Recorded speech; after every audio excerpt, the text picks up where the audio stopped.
Hey everybody, it's game time. I'm Kristen Ledlow, joined by our analysts, Greg Anthony, Tom Finn. Guys, free agency is officially underway, and as of this taping, it bears mentioning, it started several hours ago. So let's get into some of the news that we're waiting on before we get into the news that we've seen already. The NBA champion Anthony Davis topping the list of notable free agents available, though available may not be the most appropriate adjective. AD recently opted out of his player option, but he is expected to sign a long-term deal to stay in LA.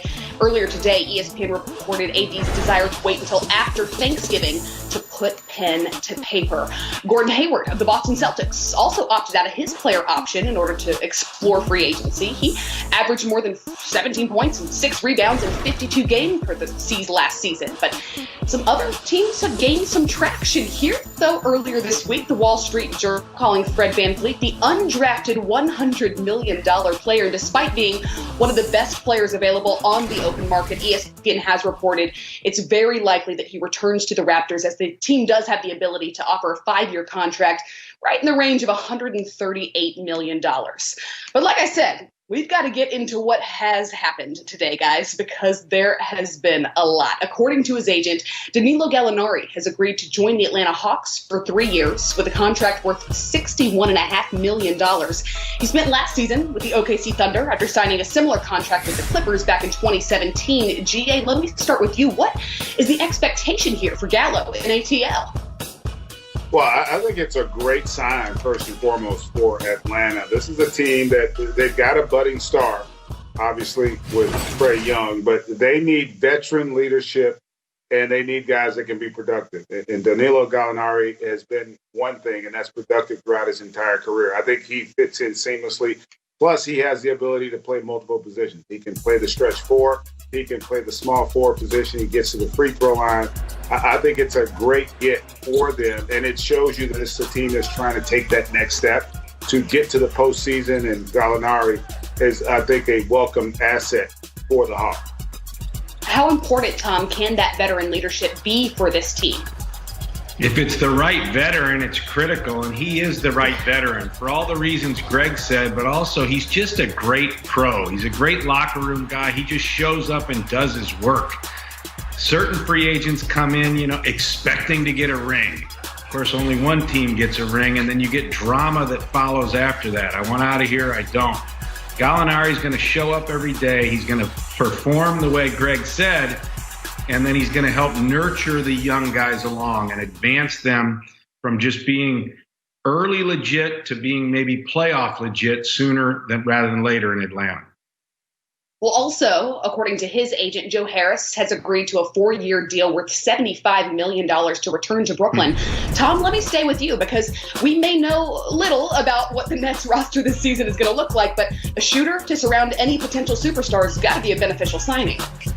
That's right. All those shots being knocked down pays off, right, Joe? Good for you. Makes a lot of sense because you're going to get a lot more open looks with those other two guys coming along. The Kyrie and KD show is going to create so many wide open looks, toe the line, knock it down with confidence. He's proven he's pressure packed as well. He's done it and performed well as they had their innocent rise without the all-stars there. Now he's got all-star support. It's going to be very interesting to see how well he performs. This was their main priority. They got it done. Also, a shooter used to knocking down shots, Davis Bertans, who opted out of the NBA's restart on campus in Orlando, has also agreed to a 5-year deal worth $80 million to stay in D.C. and play for the Wizards. This, according to his agent, the deal will include an early termination option in year 5. GA, when this deal is inked, his decision to opt out of the restart to protect his health will likely have been the best one. Yeah, and in fairness to Davis, I don't think he was worried about the free agency. I think he had already cemented that with how well he had performed. Remember, this is a guy who had doubled his scoring average, shot almost 43% from three on twice as many attempts from the year prior. Just a solid player. Plus, he gives you more versatility because of the size, right? He can play literally 3 positions for you and spacing. It's not just about his ability to make shots.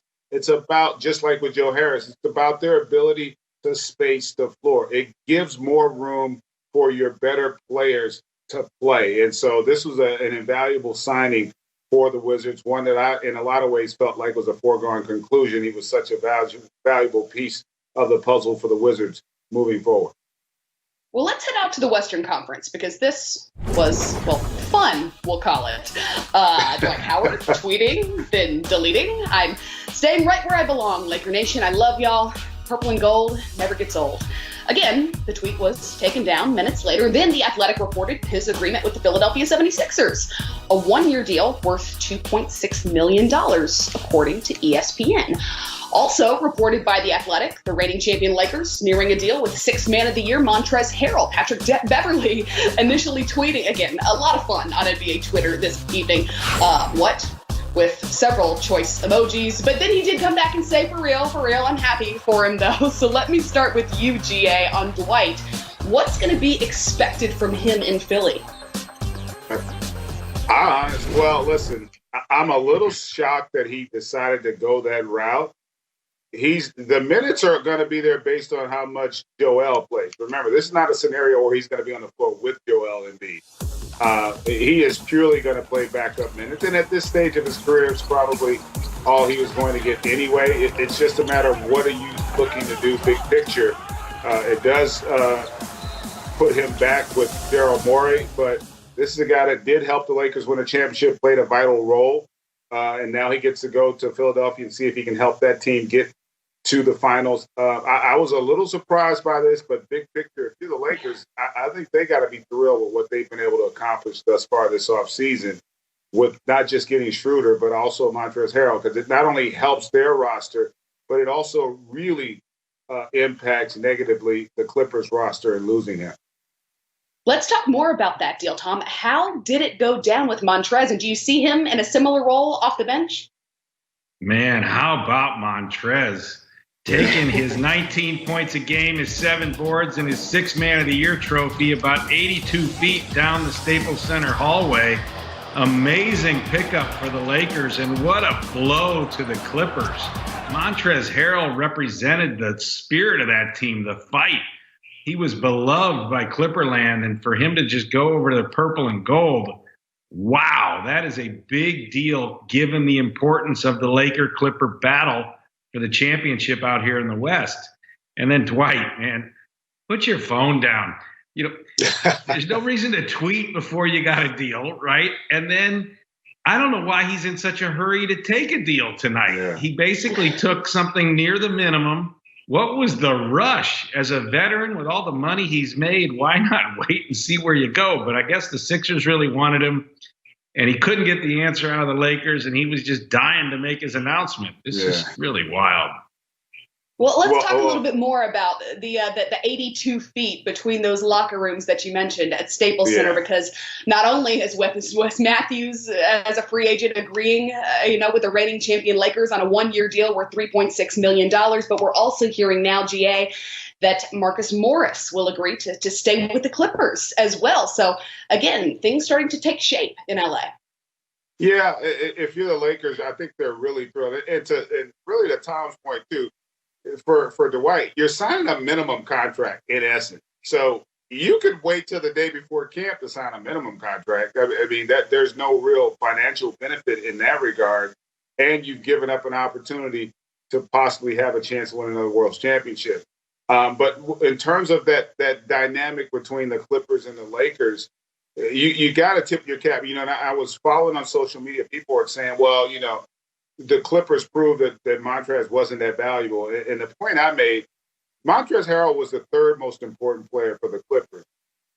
For the Lakers, he's probably the fifth. That's a big difference. And I think that's why he will.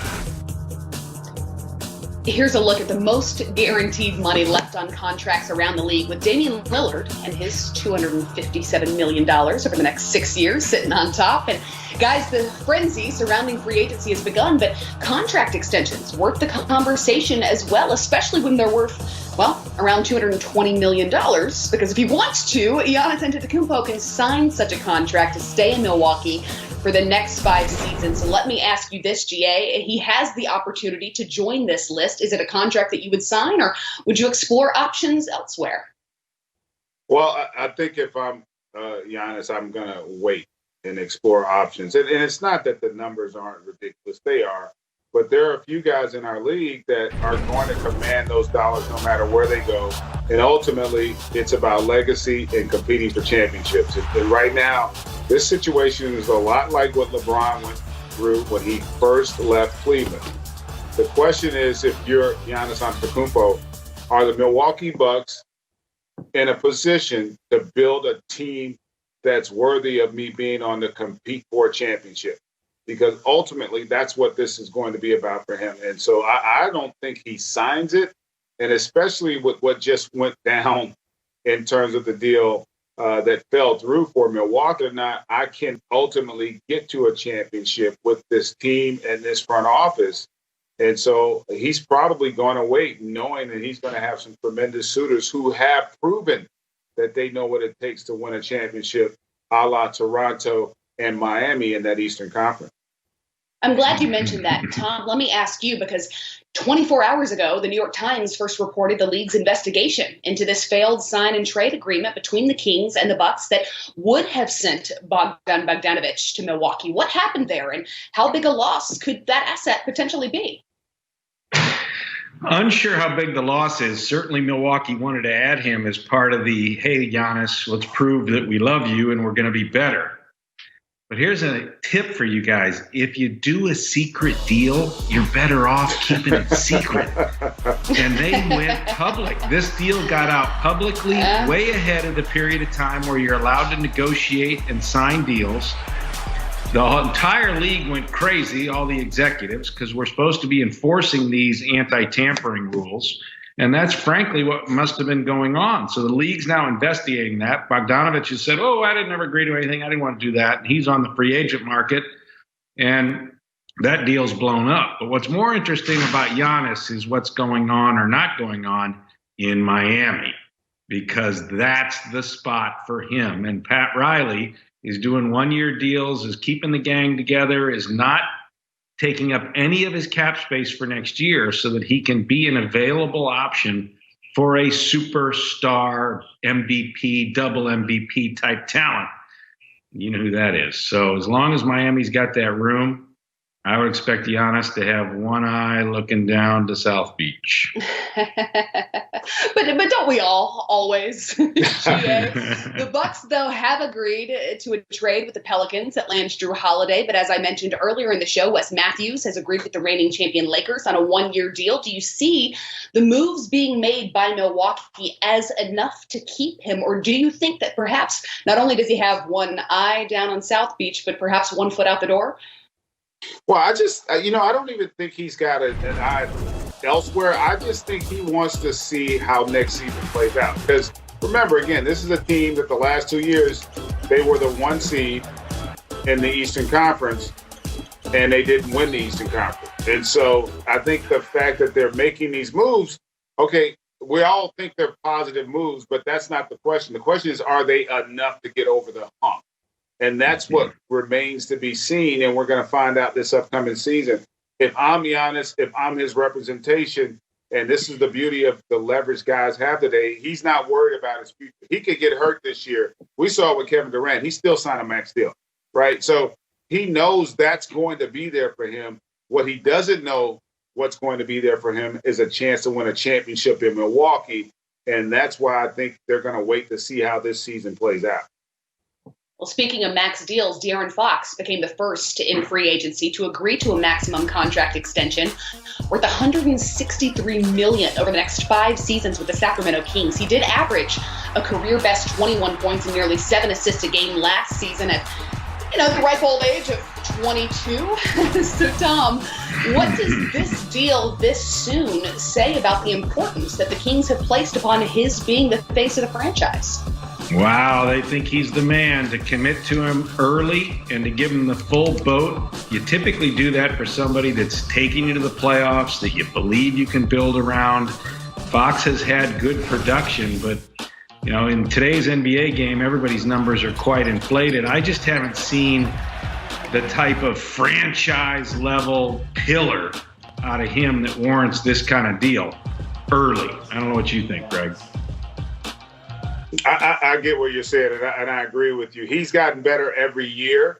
I think the other thing it does, though, Tom, is it shows everybody you're committed to winning.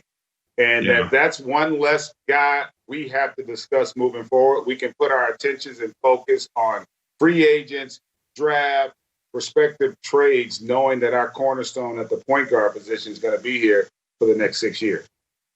Well, Game Time will continue after the break as we continue to track.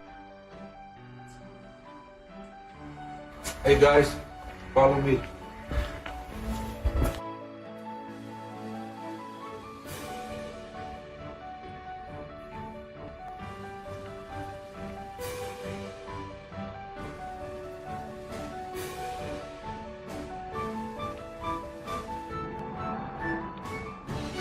Hey Miami, it's nice to be back in Miami Heat uniform. This morning I woke up and see all these posters around my house. What an amazing surprise. Can't wait to be back to work and let's go Heat. His deal will be for the next 2 years with a team option in the second year. Myers Leonard has also agreed to return to Miami for 2 years on a deal worth nearly $20 million. And, guys, Udonis Haslem, that's right. He's agreed to suit up for the Heat for the 18th consecutive season. He's 40, by the way. I didn't mean to skip right over Kelly Olynyk, but that bared mentioning. So as this team is shaping up, not shaking out by any means, they may very well have what it takes to run it back to the NBA Finals. But elsewhere in the Eastern Conference, the Detroit Pistons also wasting no time. As free agency begins, agreeing with, let's see here, we've got Mason Plumlee on a 3-year deal worth $25 million, Jahlil Okafor for the next 2 seasons, and Josh Jackson, who also grew up in Detroit, but headlining that group, Jeremy Grant on a 3-year deal worth $60 million, according to The Athletic. But what's going on with Christian Wood? Conflicting reports here had Wood agreeing to a 3-year deal with Houston Rockets worth $27 million, and then that he would remain engaged with interested teams. But most recently, ESPN's Adrian Wojnarowski has said this deal is expected to be a sign and trade. Into the Western Conference, the Utah Jazz have reached agreements with Jordan Clarkson and Derek Favors in these first few hours of free agency. According to ESPN, Clarkson's contract worth $52 million to stay in Utah for the next 4 seasons, and Favors has agreed to 3 worth $30 million. And not only will Rodney Hood stay in Portland, but he'll get a raise to do so, as you can see here, and the Blazers will acquire Enes Kanter from Boston in a 3-team trade. Earlier in the week, the team agreed with Houston on a trade for a variety of injuries, including a torn ACL that kept him on the bench last season. He is due about $130 million over the next 3 seasons. And of course, he had been mentioned in trade rumors to Houston for Russell Westbrook. Also in the Eastern Conference, but a little bit north due to COVID-19 travel restrictions between the U.S. and Canada, the Toronto Raptors plan to start their season in Tampa, Florida. Now, there's reportedly no plan yet in place for how long the team will stay or where the team will host practices and games. So I do want to ask you guys, with the minute that we have left before we go, about John Wall. GA, I'll start with you. Where do you think he could be the best fit? Oh, God, I have no idea. This was a mistake from the front office standpoint. They let it get out about a potential trade with Russell Westbrook, and I think that kind of started the domino. But to your point, he hasn't played in 2 years. They're saying he's got all of his explosiveness back, but that is a hefty contract to take on with as much uncertainty about whether or not he can get back to where he was prior to the injury. Tom, what do you think? I mean, come on. 4-year extension, $171 million. Then you're hurt. You're not able to play. Not your fault. But it is your fault if all of a sudden you start demanding to leave and get a trade and be. I mean, give me a break, GA. This one is hard to stomach when you see a guy under these circumstances, as good as that organization's been. Wow. So I should have asked the question differently then, as neither of you told me where he could be a good fit. No. But we are all out of time. Guys, a pleasure. Got recognized on Thursday morning. The Philadelphia 76ers, they moved Al Horford. In return, they got Danny Green and Terrence Ferguson, and also sent a 2025 first-round pick and Theo Madeline, the French player, and also their first and second-round picks from this draft to the Oklahoma City Thunder. So looking at that quickly, 3D, what do you think of that trade for the Philadelphia 76ers, moving Al Horford and bringing in 2 shooters? Well, once again, I think we talked about it earlier in the night. I take my hat off to Elton Brand, bringing in Al Horford. It didn't work. Him and Embiid on the floor, along with Ben Simmons. So now you have to say, you know what, didn't work. Let's now hold on to it and force it. Let's move on. Now you bring in Danny Green. You're hoping Ben Simmons comes back from the knee injury healthy. We know what Embiid brings. We know Danny Green's a champion. I'm not sure he'll stay there. If he does, then yes, you're trying to win now. We know he can knock down 3-point shots and a great locker room guy. And then on the flip side of that, Al Horford. Now you're going to OKC with a younger team. Can you be the veteran now that you've been showing us the last couple of years and do the right thing for OKC? And Sam, I use the term shooters and Danny Green, but there was also another trade by the Philadelphia 76ers, and they brought in Seth Curry, shipping out Josh Richardson and a 36th pick. So what do you make of Philadelphia replacing some of their starters for shooters? Well, when you look at this right here, you look at Seth, he's turned into quite a shooter. Not the shooter that his brother is, but he can shoot the ball. Also, he can play some point guard. And right now, who knows the status of Ben Simmons? Who knows if he's going to be ready for training camp, much less open the season with such a quick start. So when you look at these moves to 3D point, Doc Rivers he's telling you right now how the Philadelphia 76ers is going to be constructed. They're going to play around Joel Embiid. So it tells you that Joel Embiid, one, is going to have to get in the best basketball shape of his life, because you don't surround a guy with all these shooters and expect him to play 30, 32 minutes a game.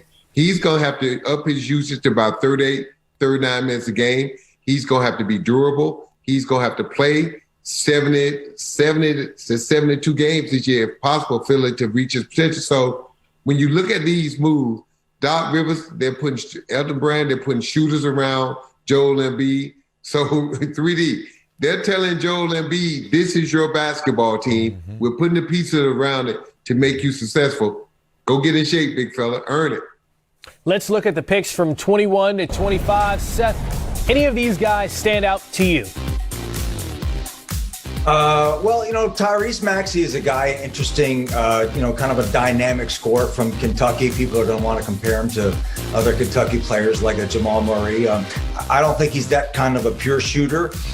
So you wish you're a little bit bigger, a little bit of a better athlete, but, great bounce in his step, a terrific personality, really engaging personality. And then Zeke Naji, interestingly enough, coming to Arizona was a bit of an afterthought with that recruiting class behind Nico Mannion and Josh Green, and ended up being Arizona's best player and one of the best big men in the country. So again, as an example of someone in many years, I don't know that you would get that caliber of player at 22. The question with Naji is whether or not he's going to be able to expand his offensive game. Right now, he's got a little bit of a mid-range, maybe out to the high post. You'd want to see him expand that a little bit further. But again, he's a freshman and he's got a very good work ethic. So you can definitely see that upside. Well, certainly some upside in some of these picks from 21 to 25. Seth, what happened to the vest, man? Everyone noticed it earlier and it went away. Oh. Very impressive that you're paying. Cork, I just want to make sure you're paying attention. That's all. Good job, Cork. Good job. The Twitterverse is paying attention to Seth Davis's wardrobe. They want the vest. And picks 26 through 30, there's some depth that teams are looking for there. Seth, Peyton Pritchard is a guy that you mentioned a bit earlier. What did the Boston Celtics get in him? They got a scorer. They got a playmaker. They got a senior. So that's someone who's going to be able to step in right away, and someone who is interchangeable, can set up his guys, learned over the years to go get his own shot, to score, to run a team. Very easy to see him alongside a guy like Kemba Walker. Playing the two of them together, I think, would be a devastating combination. Very, very hard to guard. And a really good outside shooter, not just in terms of his percentage, but in terms of his range. Really made a ton of shots this season from well behind the three-point line and under the the most high pressure situations. He really owned some of the most exciting moments in college basketball this season, because everybody knew when Oregon needed a bucket at the end of the game that he was going to be the guy to take it. And he made a lot of those. So I think he's a lot more ready made for the NBA. Maybe not quite as high a ceiling, certainly has more of an ability from day one to have an impact again, especially considering the short amount of time between the draft and the first game. Sounds a lot like their pick from last year, Carson Edwards, a guy that can come in and heat it up and light it up quickly. 3D, looking at pick number 29, Malachi Flynn for the Toronto Raptors. You and I both thought that was really interesting because of the contract situation with Fred VanVleet. Yeah, you hit it right on the head, Chris. You don't know what's going to happen with Steady Freddy, like to call him, because the last couple of years, obviously the championship year, he was real steady. So I look for a team maybe to come in and offer him some money, maybe Toronto to match. So Sam was talking about earlier, Chris, where a lot of teams are looking for 18, 19-year-olds because of the upside and you can develop them. Well, some teams like Toronto, who's still trying to stay in the mix in case they lose a guy, they want to still be in the playoff hunt and still be competitive. Now you're bringing a guy 22 years old, good in the pick and roll, takes pretty good care of the basketball. I love the pick. Sam, and teams picking in these positions typically are teams that are in a championship hunt, have championship aspirations. So as a coach, what kind of player are you looking for here? You're not at this late stage of the draft. You're not looking for a starter. If you can find one, but Chris, you just said if you're competing for a championship, you got your stars in place. Now, if there's a guy in the late rounds, in the late first round, that can become a role player in your top, crack your top 8 rotation, then that'll be gravy. But right now, you're looking for guys that you can develop. You're looking for guys that can be role players, and you never know. But it's typically if you're a Boston Celtics team, that you made it as far as they've made it the last couple of years in the playoffs with that type of roster. You're looking for depth. You're looking for injury protection. You're looking for that third point guard. So, again, you're looking for guys that can come in and fill a role and strengthen your bench. Well, don't sleep on those second-round picks either. Yusuf Nurkic, the Joker. We've seen them work out for teams in the past. During his 3 years in Lexington. And then Cassius Winston, really one of my favorite guys in the draft. Aside from, maybe Luka Garza at Iowa, Cassius Winston was the best player in the Big Ten, the toughest conference in college basketball. I just think that we've seen too much of him where people talk about what he's not. He's not a classic NBA athletic point guard. No one's going to mistake him for Derrick Rose or John Walls, but all he does is win. He makes shots. He makes great decisions, and he's not necessarily a quick, explosive athlete, but because of the way that he thinks the game, because of the efficiency that he brings to the floor, it actually makes him a lot quicker. And the fact that he's become such a good outside shooter also makes him a lot quicker. I think he's going to be a very effective point guard in time. One of those guys you really believe is going to figure it out late in the second round. It is a strange year in this sense. 2008, the last time that we had an NBA draft without Kentucky or Duke players in the lottery. So it's been a run of 12 straight years of either a Kentucky or Duke guy, and a lot of years both teams having guys in the lottery. But take us through the 35th pick in this draft for us, what he brings to the table. So we're talking about Xavier Tillman, another Spartan, Michigan State. Was drawing some comparisons to Draymond Green, I think largely because he's from Michigan State wearing the same number, but probably a little bit more offensively polished than Draymond was at this stage of his career. Nothing flashy about him, kind of an undersized center. Is going to be a power forward at the NBA level. I think he's going to need to expand his offensive game. But, a guy that's just going to bring his lunch pail and his hard hat to work every day. And, coming out of Michigan State and Tom Izzo's program, he's going to bring a professionalism and a work ethic. And again, we're talking about somebody who was picked, the middle to the end of the second round. And we're just not used to seeing players of such high value at that stage in the draft. But I think that's going to be the essence of this draft, beginning with the middle to the late first round, really through the end of the draft. A lot of very, very quality players who I think really have a chance to be in the league for a long time and be effective starters and maybe even potential all-stars.